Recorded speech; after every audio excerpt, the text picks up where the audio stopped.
Hello and welcome to another episode of the Creative Waffle podcast. This is your host Mark Hirons, and today we're having a look back at one of my old interviews with a guy called Brad Burton. He's the UK's #1 motivational speaker, now with 4 self-help and guidance books underneath his wing. Brad is still someone I very much look up to. He has an incredible story of how he turned his life around, from drugs and being on the dole to the UK's #1 networking organisation. Now this is not a new chat with him, so it is a bit old. He has released his 4th book since. I think I chatted to him probably either late 2015 or early 2016, probably late 2015. I think this is one of my favourite chats from the old podcast. I really hope you enjoy it too, and here is Brad Burton. How are you today, Brad? Good, kicking ass as always, Mark. Kicking ass. So let's talk about your 3 books. So Get Off Your Ass 2, and Life Business Just Got Easier. That's right. So what made you decide that your story was good for a book? Well, the whole thing about this is when I started my business off, 25 grand in debt, no income, wife that wanted to go and get a proper job. I thought the reality of running your own business was all private number plates, fish tanks and spinning chairs. The reality of running a business at that early days was low sales, depression, and in my case, a whinging wife. There was no book on that. There is now. It's called Get Off Your Ass. And I just looked for a book about the reality of what a struggle that starting a business off it sort of encompasses, and it just didn't exist. And I thought, why on earth is there not a warts and all version of what it's like to start a business off? And it didn't exist, and it just felt an obvious move for me to write a book like that because one didn't exist. And I think, in some respects, Mark, what I wanted to do was to almost like a diary entry and capture that whole time of my life, which was 2007, 2008. And that's what the book's done. It's captured that, and it's the highest rated and reviewed 5-star book on Amazon, business book on Amazon. Yeah. And it's just like, just nuts. The first few reviews with my friends and my family, but the rest of the 300 5-star reviews are all real. And I managed to capture the zeitgeist, I think I pronounced that right, the zeitgeist of what it's like, or zeitgeist of what it's like to run a business. And it's just something, it just managed to get that sweet spot. And I think from a personal level, what I wanted is I wanted a book to give me credibility, I suppose, as well. Yeah. Because I was coming into the field there where nobody really knew me. And people were dismissive of me. And actually with a book under my belt, it was a lot more difficult for people to be dismissive. How long did it take you to write the 3 books? Probably about 12 weeks each, something like that. But what you've got to do there when you write a book, you've got to do all your planning beforehand. Right. You've got to do all your planning beforehand because where people go wrong is they put fingers to keyboard, and actually what you should do is to do all your planning. So it takes about, I've been planning my latest book, my 4th book, for the last 2 years, if I'm honest, when I'm not planning, getting my thoughts together. So I'm actually in the process of writing book 4 at the moment as well. Yeah, I heard about that book 4. What's it going to be about and what's it called? Yeah, it's called Now What? So if you think about my story arc, Get Off Your Ass, which is all about starting a business off with nothing, and then you've got Get Off Your Ass 2, which was me sort of telling people how they can use the stuff that's in the background, rather than run away from your background, actually embrace your background, because your background makes you what you are today. And then you've got the Life Business Just Get Easy, which was really about the rise and rise and rise, then the fall of me, and then the re-rise again. And the final book, well, I say the final book, my 4th book is going to be called Now What, which I think is a really provocative question, really. Now what? And it's not only now what for me, but also now what for the reader, because I think it's a really good question to ask yourself at any point in your life when you're ever struggling with a particular problem, whether it's in business, whether it's in life, whatever it be. Always ask that question, now what? Then you'll be able to find your answer and actually work out what your next steps are. Perfect. So is there like a date that the book will be soon? Yeah, November, I think, mate. In all fairness, it was supposed to be May.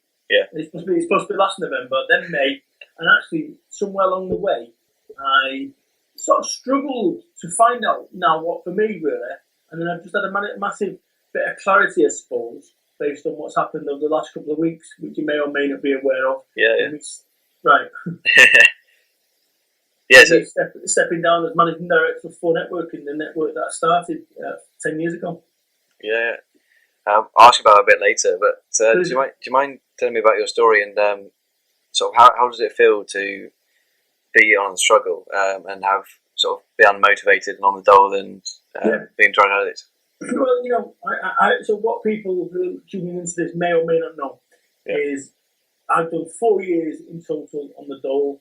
I've been addicted to drugs twice, and you've got to work really hard to get addicted to drugs twice. I don't have a qualification to be not one. One of my businesses, for networking, I think it's 1.7 or 1.8 million quid last year. Wow. And this is the thing, is that I've managed to create something. Here's the thing. My teacher said to me it never amount to anything. And up until about 10 years ago, he was absolutely right. But I changed. And every single one of you, any single person listening to this can change also, because it's never too late to change direction. And I was always, the teacher was right 10, 11 years ago. And I was always really good at whatever I applied myself to, whether it was chatting up girls, whether it was being Mr. Cool in the nightclub, whatever I did. I applied myself. I was always really good at it, but I applied myself in the wrong areas. And what I've done over the course of the last 11, 12 years is I've started to focus myself on a completely different, more positive mission. And that's the reason I managed to turn my life around. Because I'm still the same dickhead that I was 10, 20 years ago, but the difference is I've applied myself. I always had the right ingredients to be a success, but my recipes are all wrong. That's fine. Hello? Mum, I'm on a call. I'll ring you back. Cheers. There you go. Sorry, go. It's alright. So how did it sort of feel? How did it feel? I don't know, what sort of what the everyday life struggles? Back then? Yeah. As a business owner, or before that? Before that. I come from council estates, background, been on the dole, had no money, always skin, and I think, here's the thing, I wouldn't change a single thing about that. Not a single thing, because the worst day of my life was back in 1993. And I got 2 bullets cut through my window over in Manchester. And I moved away from Manchester. And it made no sense at the time. And it was the worst day of my life, without question, the worst day of my life. Everything that was so important the day before all went to shit. And if it wasn't for the worst day of my life, I wouldn't be on this podcast to you. I wouldn't have written 3 books. I wouldn't be living in a nice village in Somerset. I wouldn't have a business. I wouldn't be a top motivational speaker. So everything happens for a reason, even the shitty stuff. So when I think back to my life, nobody chooses a bad life. Nobody ever sets out and says, I'm going to go and have a shit life. It doesn't happen like that. But what happens is we fall into it. And I fell into a trap where I believed that my life was just what it was. I never had control of my life. And over the course of the last 10, 11, 12 years, I've actually started to actively get control of it. So, my life back then was, living on Tesco's beans and waffles, not really looking after myself. Yeah. Smoking maybe, drinking, whatever. It just was not a positive life. And actually somewhere along the way, over the course of the last X amount of years, I've managed to turn my life around. So how do you feel today then? Motivational speaker, not number one motivational speaker, kids and family. The thing is, Mark, the reason I'm the number one motivational speaker is I said so on my website. I just made it up. And here's the thing, you go on Google the UK's number one motivational business speaker, and guess what? You'll find 20, 30, 40 pages about people eulogizing about it. And I always say to people, somewhere along the way, you've got to create future history. You've got to tell people what you're going to go and do it. And this is what I did before networking. When I started before networking, if I said, welcome to the future of business networking, and people laughed in my face, people told me I got it wrong. And if I listened to those people, it's been absolutely right, but I ignored them. And how it feels now for me is I'm not religious, but I feel blessed. I feel absolutely blessed to have managed to chart a course through, through some rocky waters, or some stormy waters, to get to where I am now, which is I've got peace of mind, complete peace of mind now. And it's something what I always say to people, what happens as a business owner, you think that money is the answer to your problems. If you get a load of money, everything fixes up. That is not the case.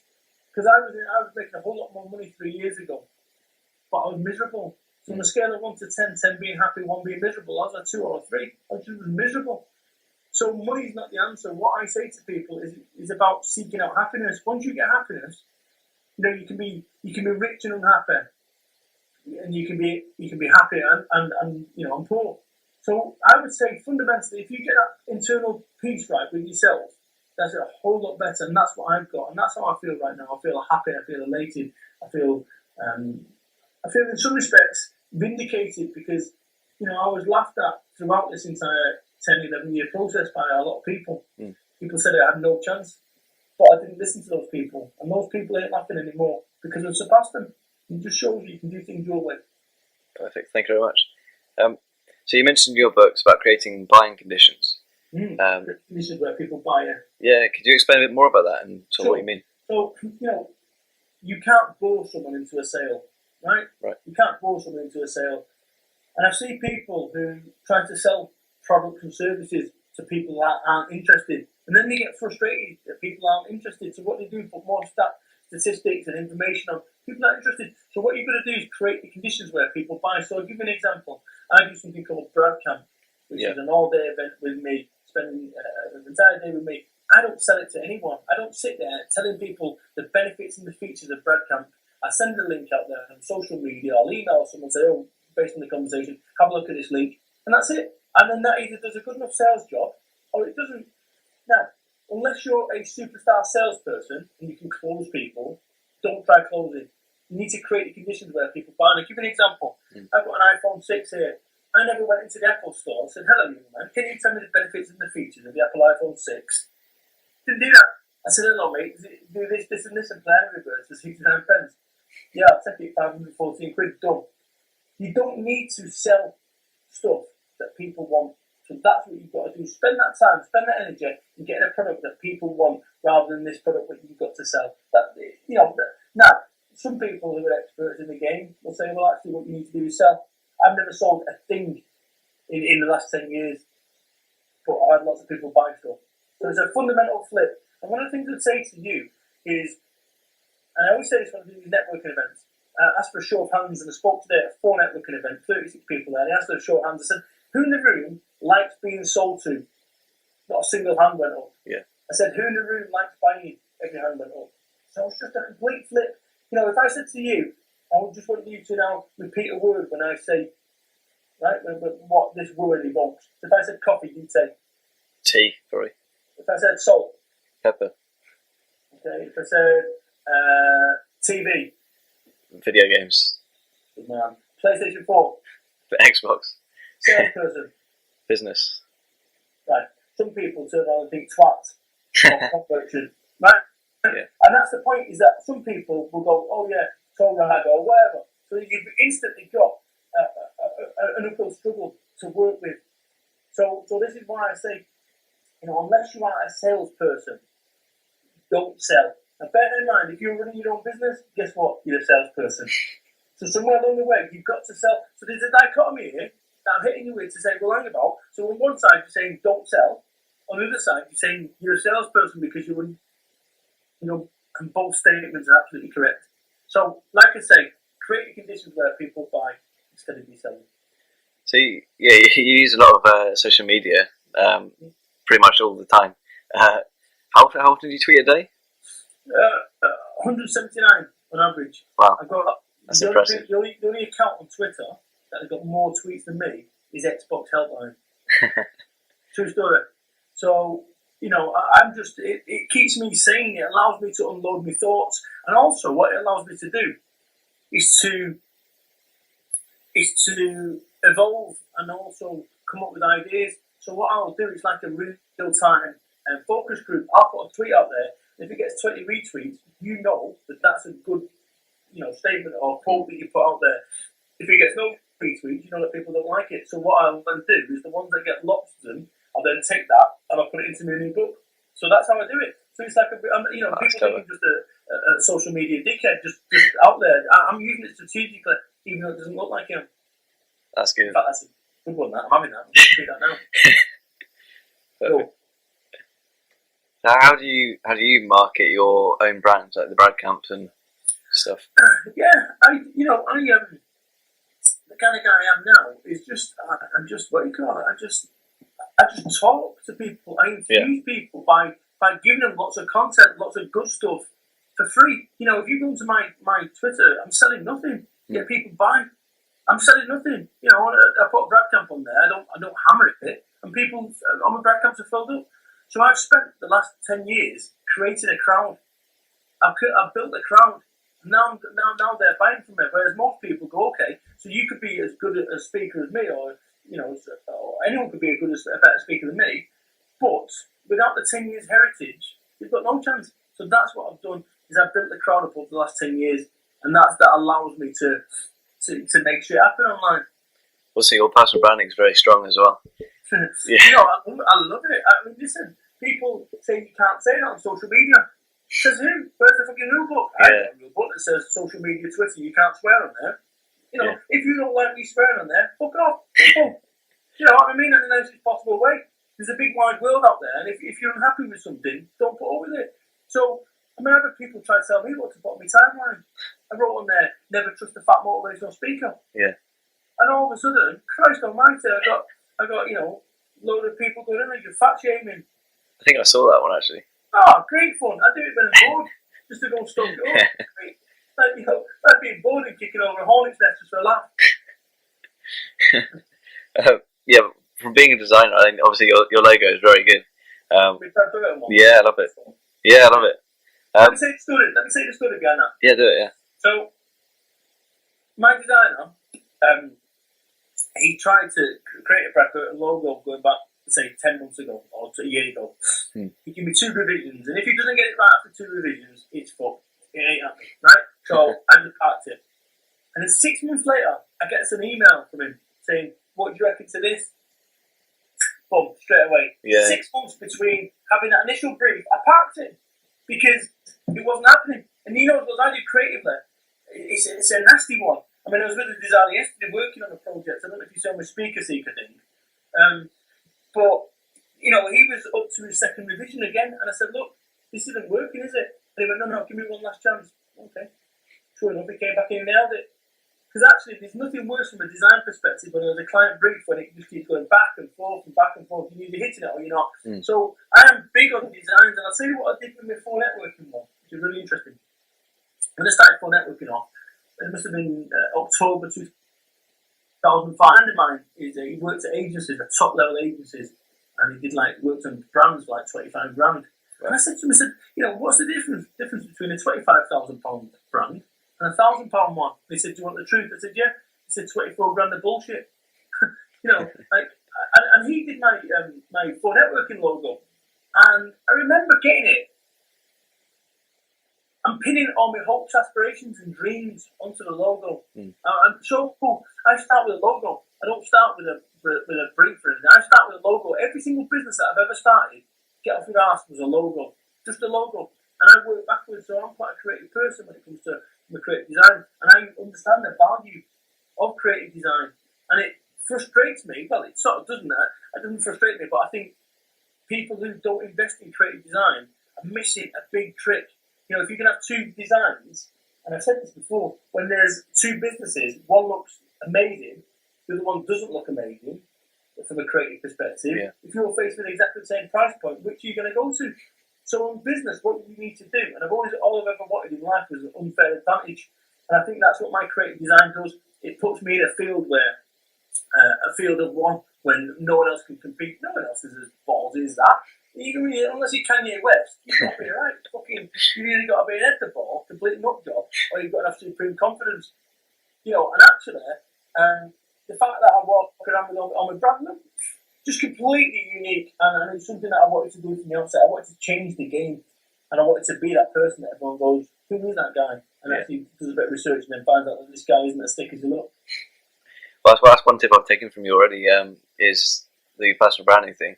So I'm going around, I've recently ordered a load of t-shirts, and going around with these Blue Day Design t-shirts on now. At college, I'm only 17, so at college, yeah. Wow. Yeah. So hopefully promoting my business, and maybe in the future people will come back to me and say, "I remember that guy," and come back and get a logo or something for their business. Well, listen, I'd be interested in looking at your portfolio beyond this. So ping me and I'll have a look at it, see if there's any angles we can work together. Perfect. Thank you very much. I'll do that. So do you think that's one of the main things that businesses get wrong, is their logo? Oh, I think I think there's something fundamentally about creative design. See, when we started with Full Networking, the font we used is DIN Missile Strip, I think it's called. Okay. And I remember one of the other guys turning around and saying, "Why are you installing fonts, TTF fonts, in order to get that in there? Why don't we just use one of the standard ones?" And I went, "Are you serious?" He said, "Yes." I said, "Why?" I said, "Let me show you something." And I used the Full Networking mark, and I changed it to the brush script font, right? And I changed it to Arial. And I said, "Can you not see that the difference, that what that evokes as a brand? You know, that's not modern. It looks like a freaking the menu at a kebab shop." So, you know, fundamentally, I've always been about perception, because perception is reality. And if you've got a £5 logo, guess what? For the price of a colour, you look like a £5 business. And I always say this is a great takeaway point. If you're not prepared to invest in your brand, don't get upset when other people aren't prepared to invest in your brand either. I love that. Yeah, I'll stick on a t-shirt. True. Yeah. Perfect. So if you were in my shoes and you had a business on the side of doing a college course, how much time would you spend on the business, and how much time would you spend on college work? Well, where are you based? Do you know Guildford? Okay. So here's the thing, right? I don't have any education whatsoever, as in no formal education, right? And would I prefer to have a formal education? Of course, right? So let's not. Oh, I think I lost you there. Bollocks, right? You can get a degree, go and get one. But what I would say to you is this: whether you get a 2-1 or a 2-2, or you get a fail, if you came to work for me as a designer, I wouldn't give two shits about what your certificate says. Yeah. Not interested. I couldn't give a bollocks. Whether it's a fail, 2-1, 2-2, it makes no difference to me if your portfolio is on fire and live. So somewhere along the way, you know, I would propose that a smarter use of time would be to build up a portfolio rather than to build up a 2-2 or a 2-1. And there's something also about running a life. Is there any life skills that you get now will serve you? You know, I used to spend at your age, maybe not your age, but when I was 19, 18, 19, I used to sit in the field eating ecstasy tablets, right, at raves. Now, you know, most entrepreneurs wouldn't be talking about that as a good thing. But what I would say to you about that is it gave me a grounding and a baseline of life to understand. And I wonder whether that kind of experience has actually expanded my way of thinking and way of looking at the world. Would I be the same person if I'd not done that? Probably not. So everything that you do at university, or college right now, don't underestimate it. Be learning at all times, whether you're learning about your actual your course or your qualification that you're working towards, or you're learning about people, or you're learning about the way you present yourself, or you're learning about... Never underestimate the power of learning. You don't have to switch off learning when you leave college for the day. Keep learning at all times. In terms of your business, you know, from a college perspective, when you're your age, you don't have to earn money to pay for children or to, you know, you don't have to. So this is the best time ever that you can start a business off. You know, for you to be 17, to be doing a business now, my God, that's amazing. I was 31 when I started a business off. So I had 14 years of dicking about before I got to the point where you are now. So that is a really positive thing for you to take away there. Now, in terms of what you should be doing to spend your business, you're going to need 3 things for you and your business right now, right? And every single time that you embark on a talk like this, or you do a job, or you go to college, you're going to get one of 3 things. You're going to get assets, so you're going to get, you know, a portfolio piece, or you're going to get a contact in the form of me or some content, or you're going to get cash, or you're going to get experience. So anytime you make a decision right now, you're going to get assets, cash, or experience. Now, where I'm at right now is I don't need any more assets. I don't need any assets. I've got enough video. I've got enough photographs of me. I've got enough material. I don't really need assets. I do it because I want to, like this kind of thing. Yeah. I don't need any more experience in my field because I'm an expert in the field. And what an expert is someone who has made all the mistakes in a particular field, and I've made them all. So the only thing that's left for me now is cash. So you get your assets to the top, you get your experience to the top, and then you've got cash. So these are the things that you're lacking right now. You're lacking assets and you're lacking experience. Once you get more of them, The more you've got of them, the more cash you can actually get for your job in the life. Yeah, exactly. Because obviously, I found out that a recent poll suggested that the more experience you have as a designer, you obviously charge more, and that's what your friend said. So just to be clear, when I started my first business off, not this one, Fun Outfit, but back in 2005, I ran an agency back then. And when I say an agency, it was me working at my box room. Now, I used to sell brand designs for £1,200 back in 2005 because I realised something, that actually it would be a whole lot better me getting one job at 1,200 quid than it would me getting 6 jobs or 14 jobs at 50 quid. Yeah. So you end up limiting your time and your mental capacity by selling yourself too cheap. Wow. Well, yeah, I didn't think of it that way. It's fucking right, because if you're doing a 50 quid job yeah. and a proper one comes along, then what happens is you either one can't devote as much time to the 50 quid one, or you resent the 50 quid one. You'd be better not doing it and actually keeping your prices. See, the way that you get your price up is by saying no. When somebody says, will you do it for the price of the curry? You say no. Now, once again, the dichotomy for you here, this whole piece where you need experience, you need your name out there, you need to be able to. So you've got to weigh that up. But I'm in a position now where, bear in mind, I can get paid like £5 grand plus to go and speak for 45 minutes. Yeah. Right? This is the same shit that I used to do for nothing. So what's changed? The only thing that's changed is my assets and experience has changed. And that ability of mine to go, you know what, I'm not prepared to speak. So therefore, if you want me to speak, you're going to have to pay. So the only reason that I've managed to command that sort of fee is because I've been saying no to anything less than that. I like that. You see what I'm saying? So yeah. This is the thing, otherwise you end up being a busy fool running around the UK because you're trying to do people a favour or you need a portfolio piece. Yeah, definitely. I'm definitely going to take that on board. I think my prices might be going up. So moving on to for networking, the 10th anniversary this year, as you said, Right. travelled up and down the country, going to different events. How many was it?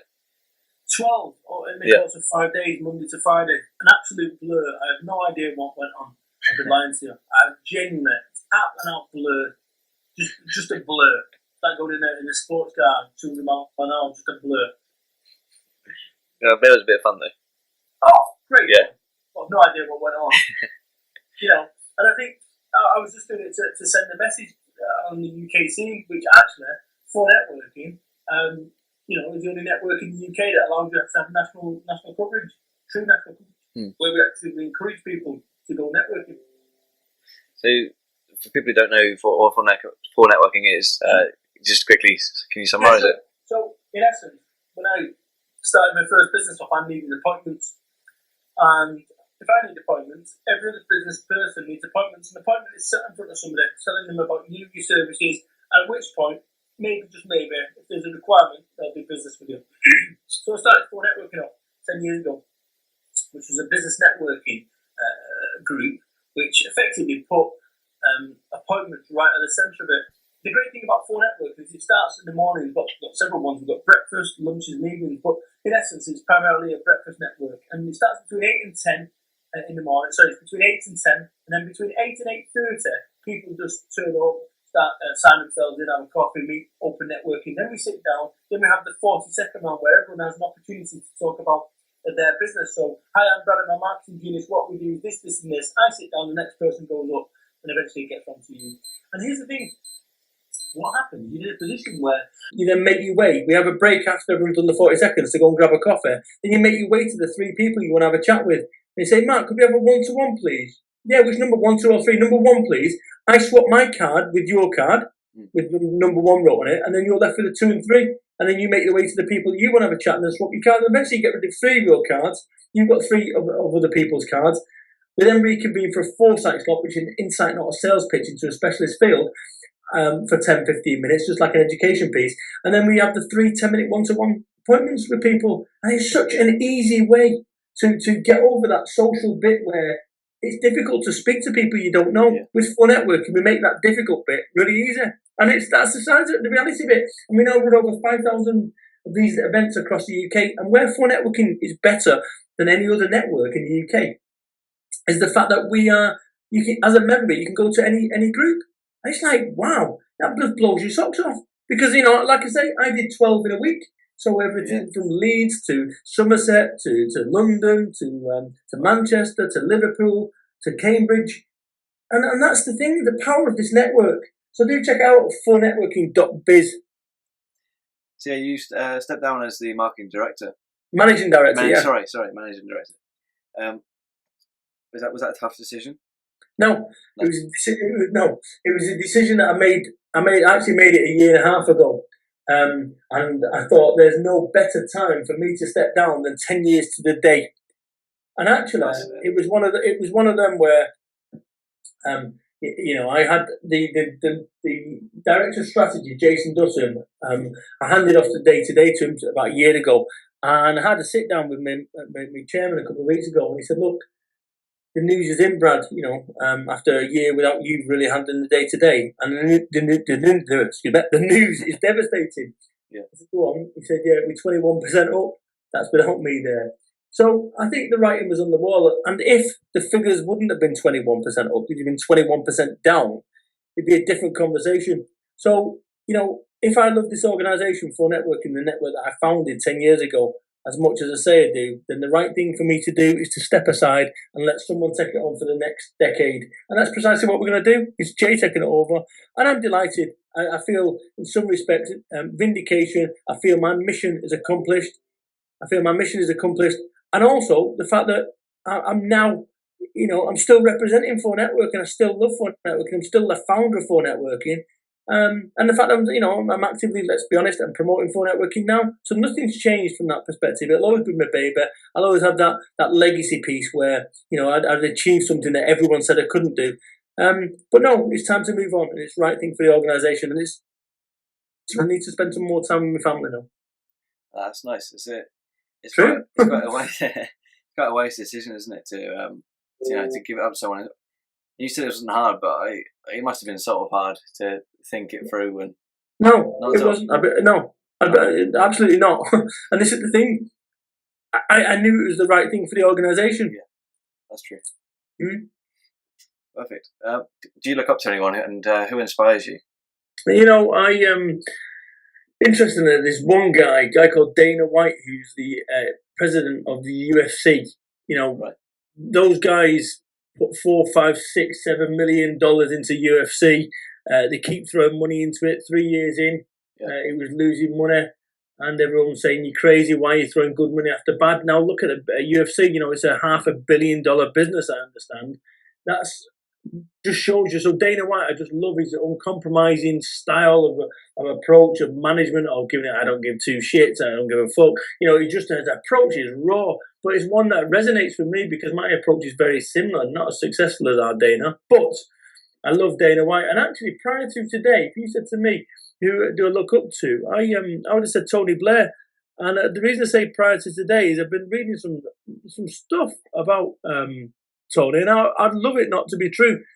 But, it's, Tony Blair was one of my idols because this guy, when he brought New Labour in 1997, really got me fired up. I was long-term unemployed. Tony Blair gets in, things can only get better, and within days, I'd got myself a job. And he proved something to me, that belief can have a massive impact on yourself. So these two guys, real formative. And like I say, I do hope what I'm hearing about Tony Blair doesn't work out to be true. Yeah. If you could have one skill, either from Tony Blair or someone else you admire too, what would it be? Oh, it's a great question. I'm probably more diplomatic than I used to be. I use brute strength, not physically, but I was very good at making shit happen. And I think diplomacy is probably one of the things that I've got better at. I could always be better at diplomacy. So I'd say diplomacy, definitively diplomacy. But like I say, I'm certainly leaps and bounds now better than I was when I first started. Excuse me. So you're testing out some new apps. I saw on your Twitter, testing out some new apps like Anchor. How's that going? Anchor's cool. This is the thing, but as soon as these social media platforms start taking light, and as soon as you hear about it 2, 3, 4 times a day, that's the time to go and snag at Brad Burton. Because if I don't snag it, then one of my haters will. So I go and get every single one of these, Snapchat Brad Burton, whether I use it or not. So Anchor's cool. The other app that I'm on at the moment is My Fitness Pal. Wow. You know, I never checked my calories. I wasn't giving two monkeys about what I'd trained and how I did it. And actually, since doing that in the last week and a half, my calories have been to the number. So I've been, 2,200 last week. I'm now down to 1,800 a day. And this calorie counter at MyFitnessPal allows me to maintain that. So my intent is to lose some weight. I want to lose like 8 pounds between now and March when I've got a big speaking gig. Yeah. And I'm on track to do it. So what fascinates me about technology there is this whole way that it forms part of your life. You know, that you've got an app positively impacting on my health and nutrition. That's mental. So yeah, I'm big on apps and the new social media platforms. I just go and land grab, get my name on there, my app, Brad Burton, and then whether they use it or not, that's a different ball game. So you mentioned Snapchat. So you use it much? No, I don't get it. You know, I'm not down with kids. I think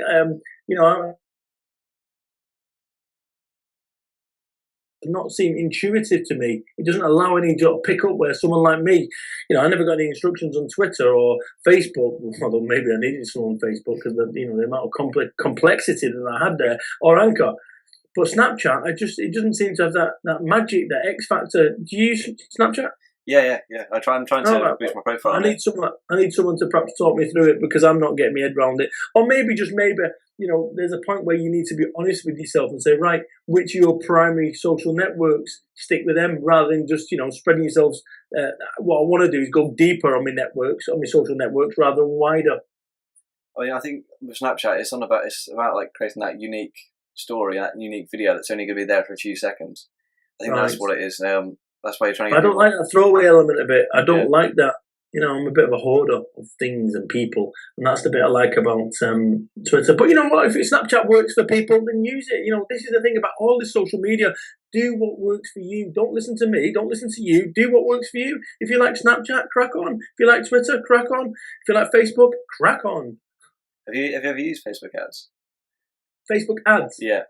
Yeah, last week or 2 weeks ago, I did about £1,000 in a week. And I'm not really sure why, if that makes sense. It seems like I'm just writing about this in my fourth book. Yeah. That actually, if Facebook ads are so good, why do people stop doing them? Yeah. No, I mean, and I'm not trying to be clever there, but you get people going, oh yeah, I built a career on doing these ads. Well, that's cool. Why don't I see your adverts popping up every day? You stop doing them because somewhere along the way they've stopped working. Because I'll tell you something. If there was anything in this world in business where you spend £1,000 and get £1,001 back, people would do it day in day out. But there is not one thing in the history of humanity in business as a sales driver that you can spend £1,000 on and get £1,001 back. Not one, not definitively anyway. See, I'm debating whether to use Facebook adverts or not. I mean, do you think it would be worth it for a small business or no? The nicest possible way. The thing is about Facebook advertisement, in fact, about any sort of advertising, if you can afford to lose the money, go for it. Right. If you can't afford to lose the money, don't. Because this is the thing. It was just a punt. I put £1,000 on a week for that 4 Networking is 10 campaign.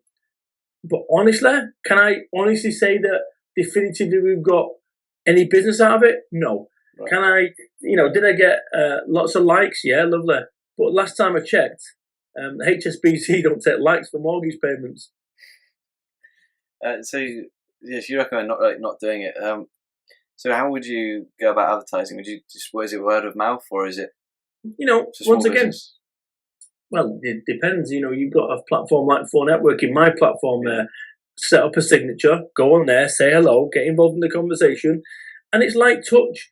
You don't.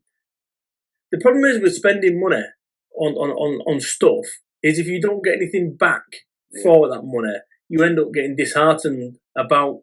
And I'll have people now who watch this or listen to this and say, well, I'm a Facebook Facebook advertising expert, and what if you work with me, I can. It's all bullshit. I tell you, the only people, I got people all day long, right? I had someone to turn on and say, oh yeah, I'm a Facebook advertising expert. Put £2,000 into them. They said to me, they'll triple my investment, triple, right? So I put £2,000 in. Guess how much I got back? Nothing. £180.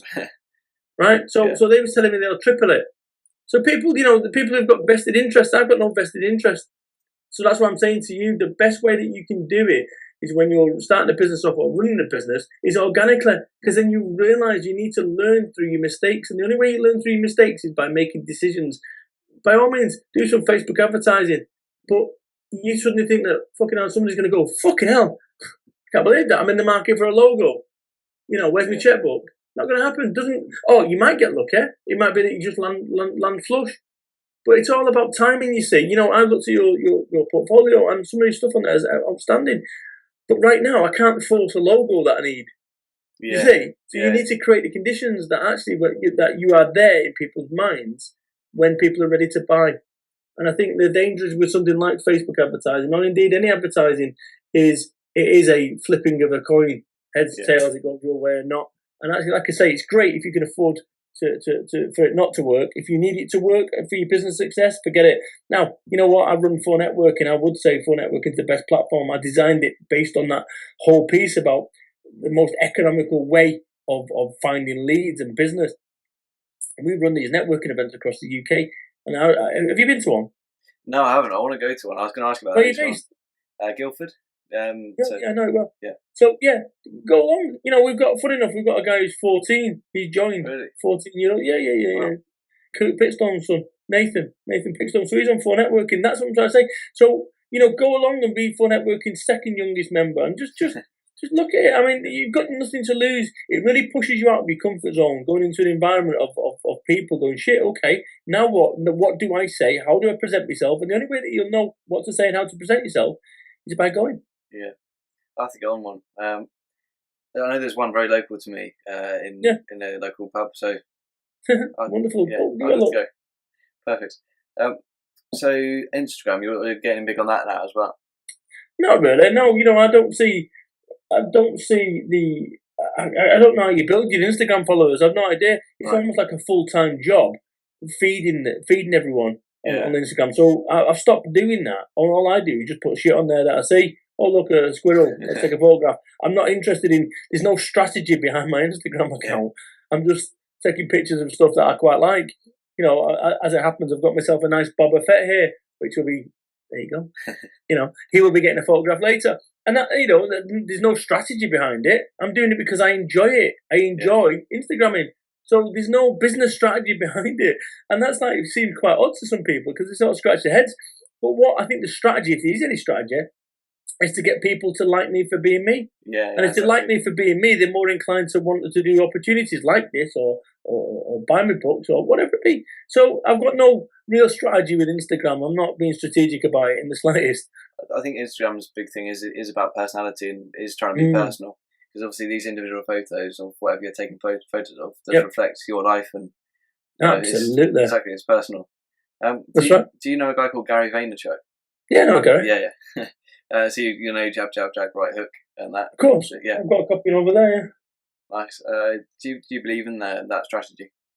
Oh, listen, it comes as standard to me. That's exactly what I did prior to, everything that's in that book. I could have written it myself. Genuinely, the difference between Gary and myself is he's managed to do it a whole lot fucking better.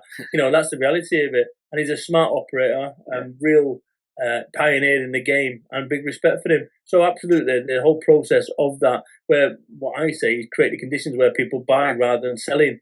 That's what I do, and everything that I do when I look at my Brad camps, they are sold as a result of the jab, jab, jab, right hook mentality.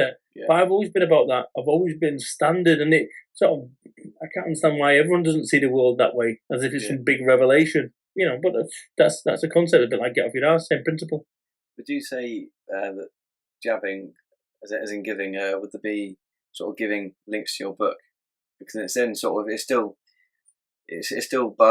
getting people to buy your book rather than giving something away for free. So totally, but you look at everything that I do, whether I'm doing anchors or whether I'm doing video, like the videos that I put on YouTube, motivational stuff, that's jab, jab. That's it, exactly that is. And then all of a sudden they'll then come to hear me speak, and then what happens is, I'll go to the business show in London, there'll be 200 people outside that didn't get in. Either one, they've heard about me, two, they just read the brochure, or three, they've read my books, four, they've been on social media, whatever, all these routes. come back round. And as long as you've got your bottom line financials taken care of, you can afford to take pictures of Boba Fett and not worry about having to be professional. Nice. So events. Are you going to do any in London soon? Mainly brad camps or? Yeah, I mean, I've not even done a brad camp in London, only because you have to remortgage your fucking house to go and get a property over there, to get a venue. So actually what I've done with my brad camps is I put them in places that are economical and quality. And actually, if somebody really wants to come and see me or hear me, they'll be prepared to drive from London to the Midlands. So at the moment it's Midlands and Manchester, and I've got one in Somerset. But yeah, I'm not adverse to doing London, but it just needs to be, if you get £1,000 venue in London, you've got to sell 3 tickets before you even break even, plus your hotel, plus, and before you know it, it doesn't make any sense. So you end up with a busy room, and the only one who gets paid is the venue. Yeah. So that's not what I'm about. I'm about the easy life now, in the nicest possible way. When I say easy life, I just mean a no stress life. So actually, the first thing I open up with brad camp, every single brad camp that I ever done, the first words that I open up with is this: you've passed your first test. You got here. Because so many people said they was going to get here, and so many people, the reasons that they couldn't make it, whatever. So you pass your first test. So that's what brad camp's about, and it's basically downloading 10 years of my experience into one day. And it's the most cost-effective, in my view, economical day that anyone's ever going to have, because I'm selling nothing beyond the day. I'm selling nothing. It's not like I'm saying, hey, guess what? Come to my frigging, 5-day retreat. Can I cost you 10 grand? There's none of that. I'm selling nothing. So I give as much value as I can. I empty my brain in one day. So what is it? Is it like a room where you just speak to the people and they make notes? And yeah, it's a room where every individual, this is my brad camp 20, there you go. That's my 2015 book. Here's my 2016 book. It's a room where I get 16, 20 people in there, and I go through exercises which will really shake them up so that actually they can't bullshit themselves. Because what we do in our life, we end up lying to ourselves about our successes, about our strengths, about our weaknesses. And what brad camp's about is about shaking all that out. So actually, what you're left with is your true strengths, and your weaknesses and how you go about dealing with both of those things. And actually, if I think about my true strengths and weaknesses, if I see now, 10 years on, I've been shook all these things out. I know where I stand. Whereas back in the day, I was pretending that was something I wasn't. And actually, once you start being you and being yourself, that's when the magic starts happening. And that's what brad camp's about. So I've got 2 brad camps. One, Build a Better Business, which is an all-day event where we look at what you're doing and how you're doing it, and to get more business. And another one, which is this whole piece about be a better speaker. So how do someone like me, who doesn't sound like Charlotte Green at Radio 4, how do I get paid thousands of pounds to go and speak at various, international businesses? Yeah. And that's because somewhere along the way, the decisions that I've made, and I share them as well to see whether or not people who come along, whether they're geared up in order for them to be speakers as well, professional speakers. I have to get my driving test passed and drive up to one. Yeah, I mean, listen, have a look at it on bradburton.biz/Bradcamp. And just have a look at it. I mean, like I say, the great thing about Bradcamp is I don't sell anything. People just find it. It's not like I'm going, oh yeah, join Brad. I'm not interested. And this is what I do, is that, the way that I approach business isn't a sales approach. I create the conditions where people buy instead of selling. Yeah. Nice. I really like your approach to life and everything. It's just, everything makes sense. Well, it's when you stop bullshitting and having to carry weight about being professional or being something you're not in order to succeed. And as soon as you let go of the ballast there, you're a whole lot more fluid, you're a whole lot more you. And actually being you is the best thing, the most liberating thing ever. Because when I worked, I worked in corporate, I was always lower to middle management because I could never conform enough in order to be a success in that game. So this is why I've done my own stuff where actually I'm daft enough to wear my own t-shirts and just, and I've done okay. And actually, I just feel, when I've got friends of mine who are still in corporate, they're not happy. And yet, they was the ones that said I was crazy when I started out on this road. And they wish now that they would have done it 10 years ago. Well, you said before when we were speaking that you named yourself on the website as the #1 UK motivational speaker. Yeah. Do you think that should be done for anyone listening? You know what? You've got to be prepared to back it up. So on my website it says I'm the UK's #1 motivational business speaker. I would put myself up against anyone in the UK. So I wouldn't be overawed by anyone in the UK, as in no one, right? So whether I am or whether I'm not, I'm prepared to stand up and actually put myself on a pedestal or on a stage with anyone in the UK and thinking. So, what I wouldn't say is I'm the UK's best orator, because I'm not. I wouldn't say I'm the UK's number one sartorial gent, because it wouldn't fit. I could never fit those shoes. But this one, it's a bit like seeing a £20. If you're out in a shop, I was in a shop once, and there's £20 on the floor, and people are looking at this £20, and I'm thinking, while you're looking at it, think about the psychology behind it. Whilst you're looking at that £20 note, if you're not brave enough to pick that £20 note up, then you're not going to collar me when I pick it up. So that's what I did. I picked the £20 note up and I put it in my pocket because no one else was prepared to go and do that. And that's, it's the same mentality with this. I saw, if I said to 100 people, who's the UK's number one motivational business speaker, prior to me saying I was, you'd get 100 different answers. Yeah. So somewhere along the way, by me saying I am, you go on Google now, and guess what? There's pages upon pages upon pages of people saying I'm the UK's number one. Why? Because I said I was. Simple. Do you think it would work for my business? I don't know. I think it wouldn't be good saying I'm the UK's best design agency, because that's definitely not true. Right. But junior design. What you could do is you could say I'm the UK's youngest commercial creative agency or whatever, and actually that in itself is quite newsworthy from a press perspective, because actually they go on about, firstly, if someone's saying, well, I'm 15 and I'm doing it, well, that's great. Have you got a limited company, or when was the last time you did? Well, I've not got a company. Right, well, I have. So that's the kind of thing. So you being the UK's youngest creative designer, or that kind of, creative agent, or whatever, running an agency, massively newsworthy, massive. So UK's youngest creative. Yeah, you have to refine it somewhat, but that kind of thing, yeah. Perfect, thank you. I'm definitely updating that on the website. Yeah, so and actually go onto Twitter with it and say, am I the UK's youngest agent? And then ask the question, knowing, you fucking ask a rhetorical question, you know the answer. And even if you don't, so what? Get people saying, oh, you're really clever. Just like humble bragging. So you go on Facebook, well, guys, I just realised something. Just been talking to one of my mentors, right? And he just said to me, I'm probably the UK's youngest creative designer who runs their own business. Wow. Does anyone else know anyone? Boom. And then just put it on Facebook. Everyone will share it with your website link on there. Boom. Wallet, done. So rather than you hiding from your age and people going, oh yeah, he's very young, he's a bit wet behind the ears, you fucking embrace it, you run towards it, and you turn around and say, listen, you know what? I've not had 10 years of experience, but maybe that's why my design's so fresh, because I've not had 10 years of everyone else's experience and everyone else's life skills. And we're coming at this from a creative perspective. And you do a video, fucking hell, all of a sudden this negative is turned to a positive. Massive.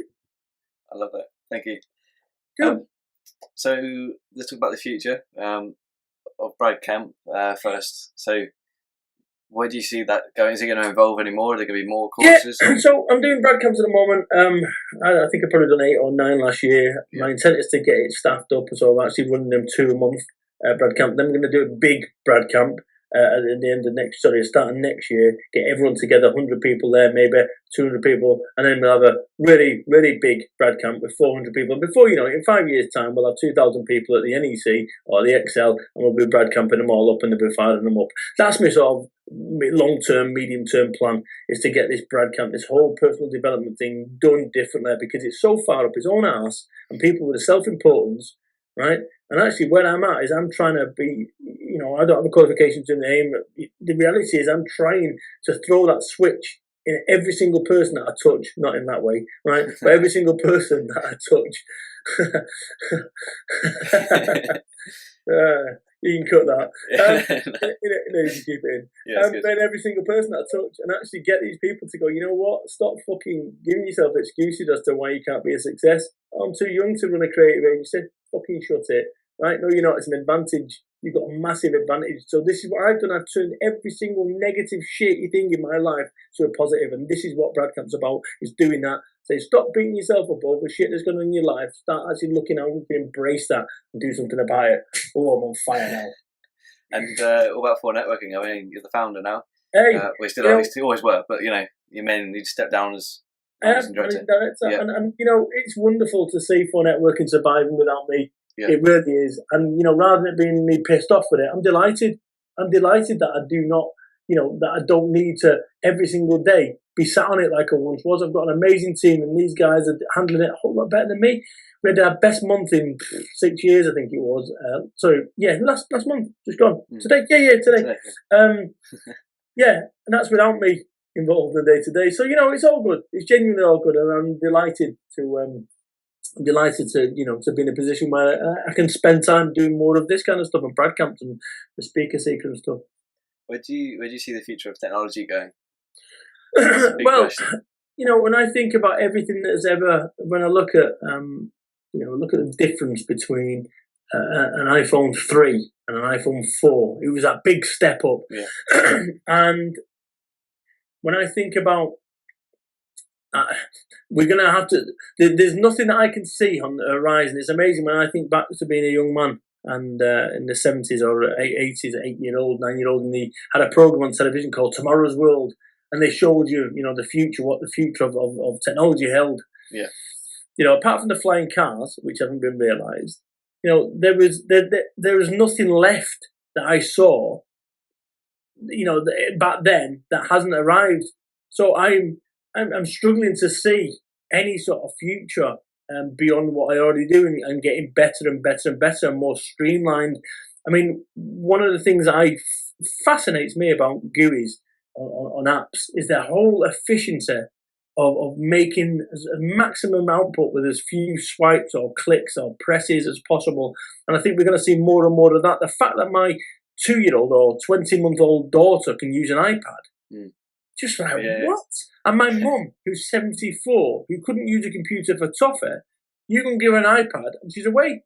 So that, for me, is the accessibility of computers and how fascinating technology is. And I think that's what it holds. I think it holds, more accessibility. But also, when you look at, I remember seeing a Raspberry Pi, and they was talking about them being able to do them for £100.